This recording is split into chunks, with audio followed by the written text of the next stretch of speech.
Today we're going to be building a really simple starter base that you can use in Enshrouded. It's inspired by a Viking Longhouse and is actually pretty spacious. For this build you're going to need 96 wood logs to make 4,716 rough wood blocks and 45 pieces of plant fibre to make 852 plant fibre roof blocks. These can be crafted at the workbench, and you're also going to need a construction hammer to build it. Inside the house there's lots of room for all of your early game adventures. I've made a sleeping area, a crafting and storage zone, and a space to sit and chat with friends. So let's get building.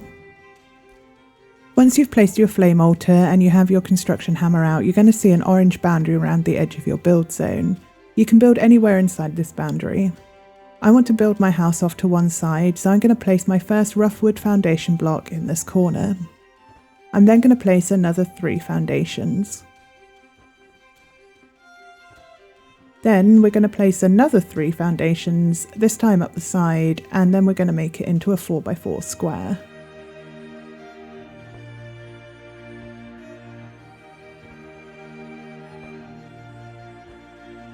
Fill the middle with 4 more foundations, and then you should have something that looks a little bit like this. For the next step, you're going to want to select the stepped wall in the 4M menu. Just hold down the Alt key and scroll to get to the right one, and then select option 9. You're going to place one of these on each of the back corners, and then fill the space between with 2 window frames. Go back to the stepped wall and place 2 of these on top of the window frames, and now you have a triangle shaped back wall.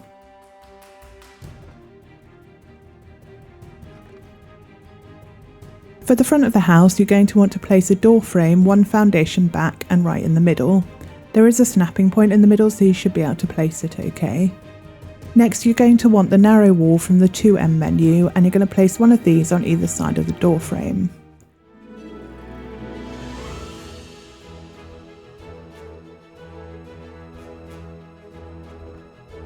Now we're going to go back to the 4M menu and select the stepped wall again and place one of these on either side of the narrow walls.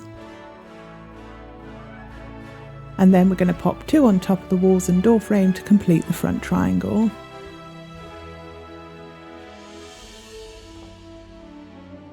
For the side walls, you're going to want the wall from the 2M menu, and these are going to be placed here in line with this step of the stepped wall. Then you're just going to place a row across.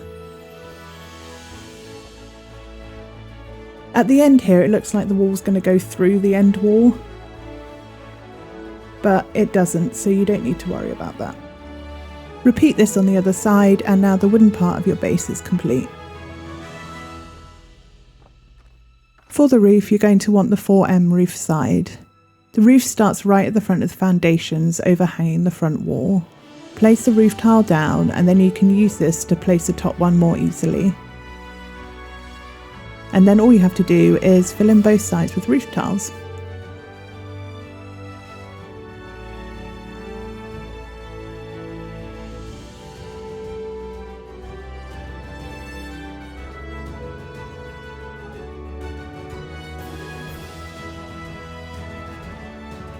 And with that, we now have a little house with a roof.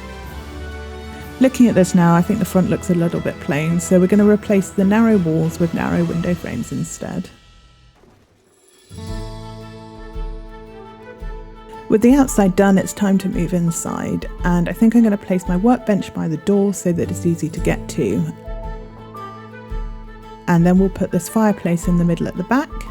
Your bed needs to be quite close to the fireplace to get the warmth buff, so I'm going to put mine just here off to the side.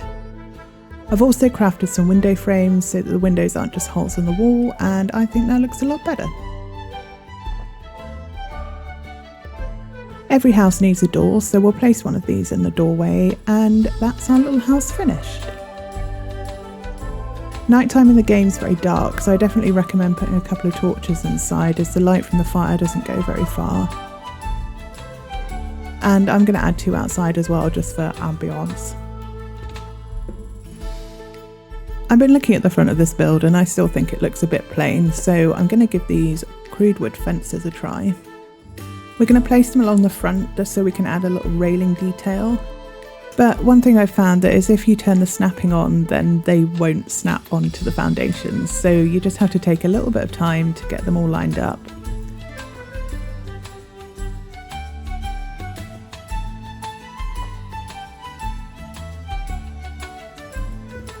I've done 3 on each side and I think that looks a lot better. And with that, I think our little longhouse is finished. I really like this space. I think it's got a lot of room inside and definitely room to place all of your companions as and when you get them, and lots of room for storage too. So I hope you enjoyed this build and thank you so much for watching, and I'm going to go away and work on some new build ideas. I'll see you soon. Take care.